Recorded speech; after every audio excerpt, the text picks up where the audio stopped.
بقت تحسب ان ليلة القدر تساوي 83 عاما من عمر الانسان، ويعني وطول عمرنا بنسمع ان ليلة القدر وهذا يساوي العمر كله. نعم صحيح صحيح. لا، هذا معنى قاصر جدا جدا. الآية لم تقل ليلة القدر كألف شهر، إنما قالت خير من 1000 شهر. كلمة خير ما مدى الخيرية؟ هل تساوي 1000 ولا مليون ضعف 1000 ولا مليار ضعف 1000؟ مفتوحة. هذه واحدة. الثانية، هل 1000 مقصودة في ذاتها؟ أقول وبالله التوفيق، بحثت في الآية الحقيقة فذهلت. 1000 لقب من ألقاب الأعداد، الصحابة لم يكونوا يعرفوا أعلى منه. وهنا مهمة نفهمها، اللفظ يفهم على فهم الصحابة لهم لا لللفظ. لما يقول النبي صلى الله عليه وسلم على سبيل المثال ليؤم القوم أقرأهم لكتاب الله، نحن نفهم أقرأهم أكثرهم قراءة. فلو طبقناها على الواقع سنقدم القارئ المتقن المحترف القراءة على الفقيه. الصحابة لا، فهموا أقرأ القوم أفقههم للمقروء، فقدموا الفقيه على القارئ. فقوله ليؤم القوم أقرأهم في اصطلاح الصحابة أفقههم وأفهمهم المقروء، لأنه يستطيع أن يتصرف إذا وقع خطأ الفقيه، لكن القارئ الذي لا يحسن الأحكام سيضيع المصلين. إذن اللفظ يفهم على فهم الصحابة. ما معنى 1000 هنا؟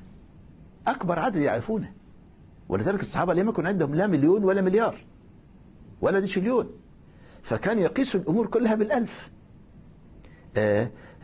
وهذا ما صرحوا به. قالوا ثروة عبد الرحمن بن عوف كان عنده من الإبل 1000، لم يقولوا مليون.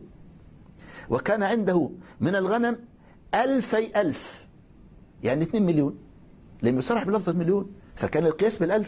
بل ثبت في الحديث أن أحد الصحابة كان يقال له ابن أوس، وأعرابي بسيط من الصحابة، كان جالسا في مجلس النبي صلى الله عليه وسلم، والنبي يحدث صحابته عن نبوءة ستقع، فقال صلى الله عليه وسلم ستفتحون الحيرة العراق، ثم ذكر وقعة عين صلى الله عليه وسلم، قال ستفتحون الحيرة وستأتي الشيماء بنت ملك الحيرة بمروطها السود على بغلتها السمراء. ابن أوس الصحابي البسيط الأعرابي هذا يقين بالله ويقين بكلام الرسول عجيب.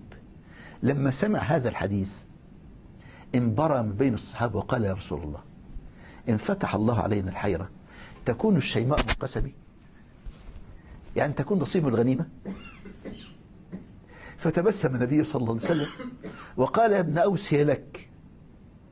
هذه نبوءة وبشرى، بل بشائر لابن أوس أنه سيعيش، وأنه سيدرك فتح العراق، وأنه سيظفر بالشيماء. وقد كان.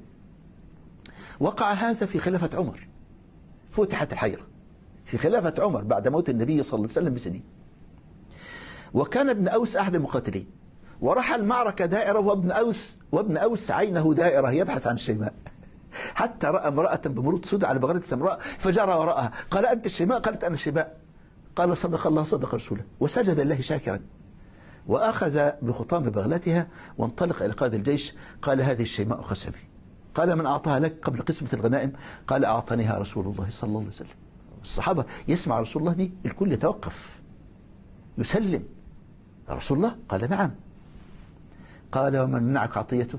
لكن قسمة الغنائم ليست حقي بل حق أمير المؤمنين مع عمر. قال وأنا مع الغنائم إلى عمر لن أترك الشيماء.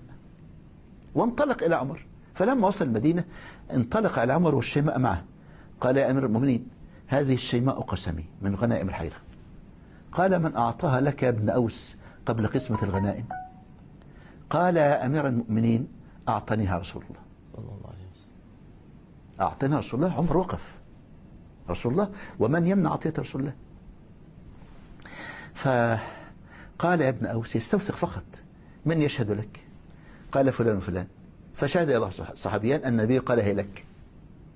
بكى عمر، قال هنيئا لك، عطية رسول الله لك، من يمنعك عطية رسول الله لك؟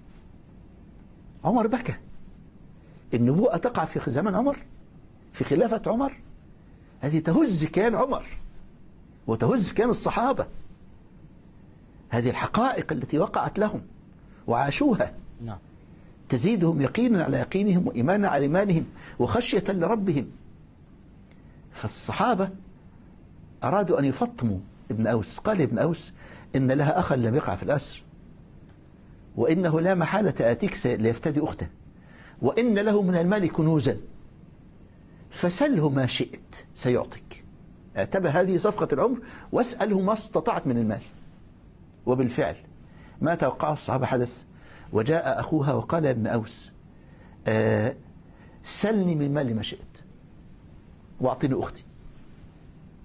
فتح لها أبواب خزائن، فإذا ابن أوس يقول: اعطيني 1000 درهم. تعجب الصحابة، الرجل أعطاها 1000 درهم وأخذ أختك وصرف. قال: يا ابن أوس، ألم يفتح لك الرجل أبواب خزائن ويقول لك سلني من مالي ما شئت؟ لماذا لم تسأل أكثر من ذلك؟ قال: وهل في العدد أكثر من 1000؟ هذا هو الشاهد. وهل في العدد أكثر من 1000؟ كان الصحابة يفهموا أن 1000 أعلى رقم.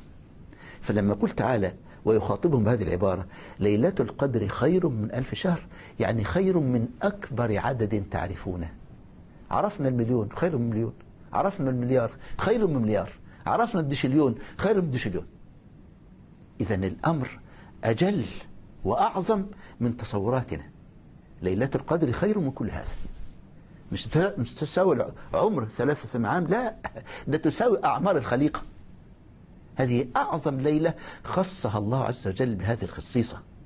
وكيف لا، وقد بينا أن الله أحدث فيها حدث كوني فقط، لا، ده بين النبي صلى الله عليه وسلم، بل القرآن نفسه في السورة، أن هذه الليلة كل عام يأذن الله بإقامة احتفال كوني فيها. أقول احتفال كوني. رب العباد يأذن لملائكته من كل مهامهم التي يعملوا فيها في كونه المبثوث الواسع جدا، السماوات والأرض ذرة صغيرة جدا في ملك الرب. يأذن الله بجمع مليارات الملائكة، يستمر نزولهم من السماء إلى الأرض في ليلة القدر ليشهدوا من قام هذه الليلة، يشهدوه وليشهدوا له يوم القيامة. وفي هذا يقول تعالى: ليلة القدر خير من 1000 شهر، تنزل الملائكة. وتنزل للتنجيم، يبدأ نزولهم من غروب الشمس إلى أذان الفجر، يستمر النزول الليلة كله، أعداد أعداد أعداد أعداد أعداد، لتشهد هذا المشهد، لتشهد من قام لله هذه الليلة. تنزل الملائكة والروح فيها. جبريل أمين وحي السماء الذي انقطع نزوله عن الأرض بموت النبي صلى الله عليه وسلم، يأذن الله له كل عام لينزل في هذه الليلة مع الملائكة، فيشهد من صلى لله في هذه الليلة ومن قام لله في هذه الليلة. تنزل الملائكة والروح فيها بإذن ربهم. يأذن الله لهم بهذا النزول الكبير وهذا الاحتفال الكبير. تنزل الملائكة والروح فيها بإذن ربهم من كل أمر، سلام هي حتى مطلع الفجر. ستستمر على هذا النحو إلى أذان الفجر. هذا الترتيب الرباني العجيب الكبير جدا أذن الله فيه لتكون ليلة القدر ليلة احتفال كوني، ليلة احتفال رباني يشهدها هذا الجمع الكبير جدا من الملائكة. ورب العباد ينظر لملائكته فيها ويغفر فيها لأكبر عدد من المسلمين وأكبر من عدد من القائمين، بل يغفر فيها ليس ذنبا، يتفضل في هذه